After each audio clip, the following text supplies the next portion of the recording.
What's up, tribe? How you guys doing? Go ahead and hit that subscribe button, and I hope you like this video. This is your review for First Wives Club Season 2, Episode 4. So, um, we start this episode off. We're still at the club with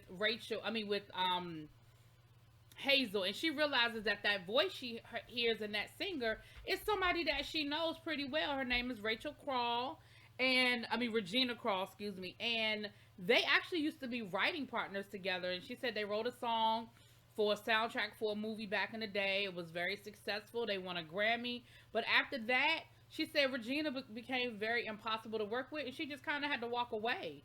And so Nigel is like, listen, that was the past.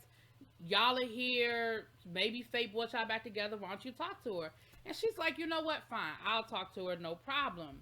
So she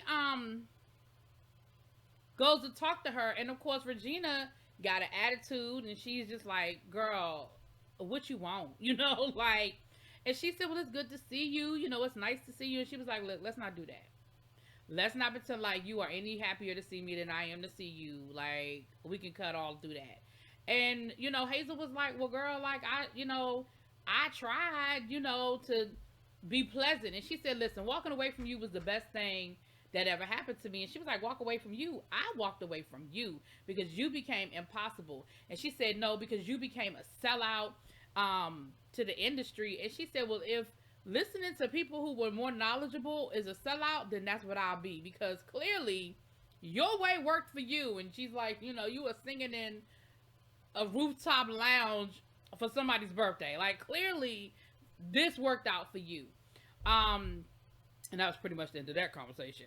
So now Bree is at home with her husband and her new nanny slash dude she slept with, or the one night stand when her husband had left her for the other woman. And she just can't seem to get past it, which I think most of us wouldn't be able to get past it, okay?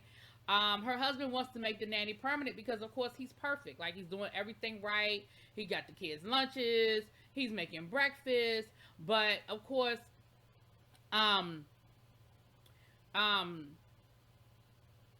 she can't, like I said, she can't get past it. So, husband wants to make it a permanent thing. He said, listen, the 1 week trial is over. We got to let the agency know something like today. So, let's go ahead and pull the trigger. He's perfect. And she was like, I don't know. We'll talk about it after work. And don't forget, we got that party after work. We got to kind of schmooze the board, because she's trying to get this position. And Jesus got her dress ironed and ready, right? Now, while this is going on, Ari is at her,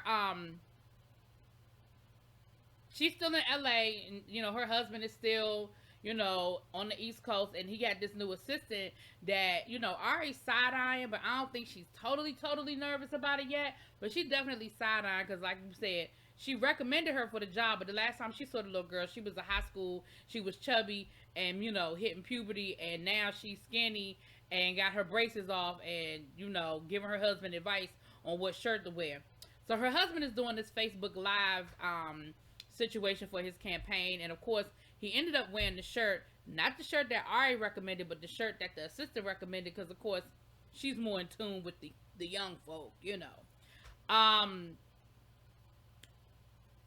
Jayla is on the call, and Jayla is like, well,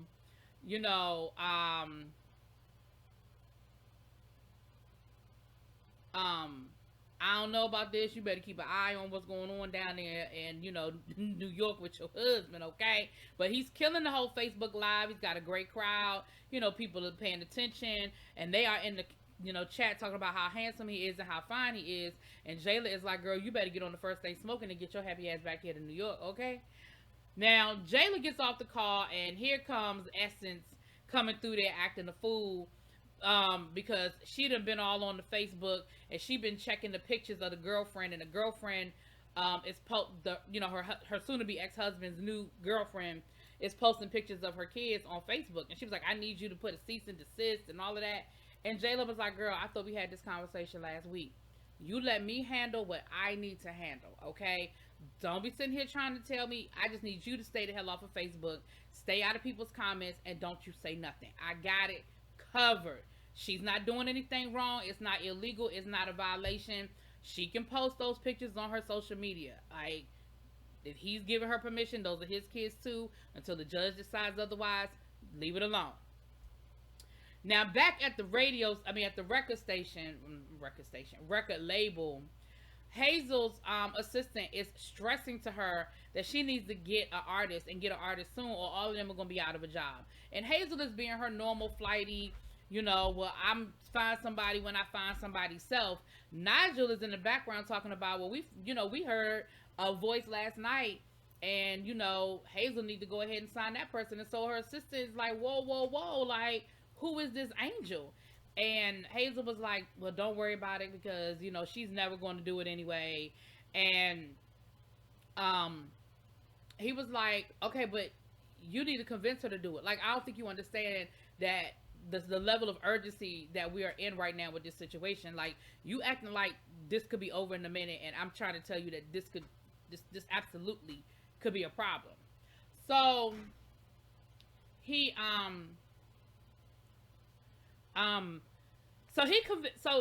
her wedding planner actually comes through, and she's actually more concerned about planning this wedding than she seems to be about saving her record label. And of course, it is stressing the assistant the hell out, because he is like, I can't believe this.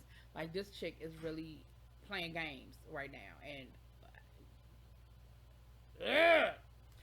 so Hazel ends up going back down there to try to talk to Regina. Now we find out Regina is working at like a little coffee house, and like a vegan coffee house, and Hazel is trying to talk to her, but of course she knows Hazel, so she's like, you're not down here by by the goodness out of your heart. Like, there's a reason. Like, you need me for something, because I ain't heard from you in 20 years, and now all of a sudden twice in 1 week, what's going on, and what is it?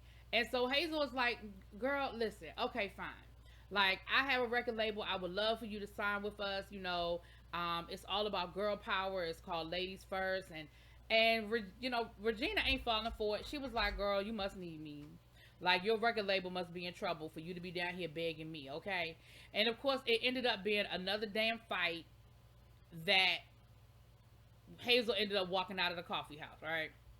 Later on in the episode, the assistant tricks Regina into coming down there by, using the oldest trick in the book. She wants to apologize to you. So she comes down there expecting an apology, and Hazel is expecting an apology from her. And he tells both of them, listen, ain't neither one of y'all happy with what y'all have going on in your life. You're not happy singing on rooftop lounges for birthday parties, and you need to sign somebody, or your ass gonna be on a rooftop lounge singing at a birthday party. So the two of y'all need to figure it out. So they agree to apologize and figure it out. We're gonna see how that goes. Ari's husband has an event that Ari is supposed to be there for. She's supposed to fly in, and Ari was a no-show. So who's in all of the pictures with the husband? That assistant. So Ari, you better get it together, or you're gonna be you're gonna have a whole nother situation on your hands, girl. Okay. Now let's get to Bree and her husband, child, because that's the crux of this situation. So Bree is at the party for work, and absolutely her husband is her champion. He is talking her up. He's saying all the right things. He's smiling and grinning, and he's doing what he's supposed to be doing, right? And so they're talking to a couple of the board members, and they got the board members smiling and grinning with them. And so when they walk off, he says to her, okay, now look, oh no, pin in that. Hazel has this whole, like, nowadays for the wedding, we have this big thing where we invite people to be our bridesmaids. Like, we have a proposal of sorts for the bridesmaids. So Hazel has this big party that she's spending a lot of, not big party, but like, she's spending money on, money that she probably can't afford to be spending, to invite them, Jayla and Bree, to be her bridesmaids, when she probably could have just called them on the phone and they would have said yes. But we found out that Bree is really struggling with the whole Enrique thing, and girl, it's not cute. It's not good. So anyway, we're back at the party, and in between schmoozing, her husband says to Bree, like, look, we really need to pull the trigger on the nanny, or we're gonna lose him, and he is great. And she finally has to tell him, okay, look, I slept with him. And just at that moment, the board members come back over with, Gary. Um, and again, they're supposed to be schmoozing. But it turns into a whole nother situation because, like, you can't tell somebody something like that and then expect them to turn it off. So, of course, her husband is upset and he gets into a little back and forth. He's real nasty, to the head of the chief of staff. He's really nasty to him, and he's really, you know, um, coming at him. Every time he say black, he say white, kind of thing.